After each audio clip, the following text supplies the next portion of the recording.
जालन्यात वैद्यकीय महाविद्यालयाच्या मुद्द्यावरून नेत्यांमध्ये जुंपले। कैलास गोरंट्याल आणि अर्जुन खोतकर यांचे जुंपले। जालन्याच्या महाविद्यालयाचा निर्णय मोदी सरकारने घेतला असं खोतकर यांनी म्हटलंय। तर कैलास गोरंट्याल सरकारमध्ये आहेत का? अर्जुन खोतकर यांनी आता हा सवाल केलेला आहे। अर्जुन खोतकरांचा सवाल विरोधकांनी नवीन प्रकल्प आणावा, आम्ही स्वागत करू असंही या दरम्यान अर्जुन खोतकर यांनी म्हटलंय।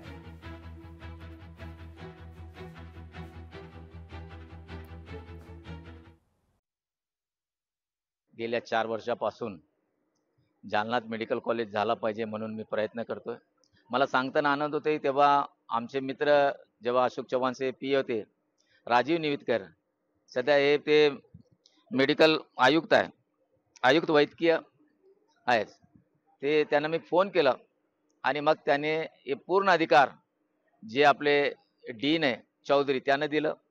मग डीन साहेबांनी फटाफट कर्मचाऱ्याची नियुक्ती केली आणि ते करून गव्हर्नमेंटला पाठवलं। त्याच्यानंतर हे मंजुरी आम्हाला भेटलेली आहे आणि सांगताना आनंद होतो की जालन्याची जनताची जे साथ मला दिली त्यासाठी मी हे मोठा कॉलेज आणलेला आहे। हा कॉलेज भविष्यात 2 वर्षानंतर MDA MS साठी आम्ही प्रयत्न करणार आहे आणि 4 वर्षानंतर याला सुपर स्पेशलिस्ट करणार आहे। आम्ही हे काम 100% माननीय मोदी सरकारचं, नड्डा साहेबांचं, हसन मुश्रीफ साहेबांचं, अजय दादा, देवेंद्र फडणवीस, एकनाथ शिंदे साहेब आणि रावसाहेब पाटील दानवे यांच्या नेतृत्वामध्ये हे काम झालेलं आहे। माझी आपल्या माध्यमातून आमदार खासदाराला विनंती आहे की तुम्ही नवीन प्रकल्प आणा ना तुमचे। इथं मेडिकल कॉलेजला खासदार म्हणतात की आम्ही विरोध केला, दानवे पाटला कुठला विरोध केला, दाखवून द्या, सिद्ध करून नका कुठला विरोध केला। अरे तुम्ही स्वागत केलं पाहिजे ना, तुम्ही स्वागत केलं पाहिजे या निर्णयाचं। तुम्ही विरोध केला हे तुम्ही दाखवा लोकांना विरोध केला म्हणून।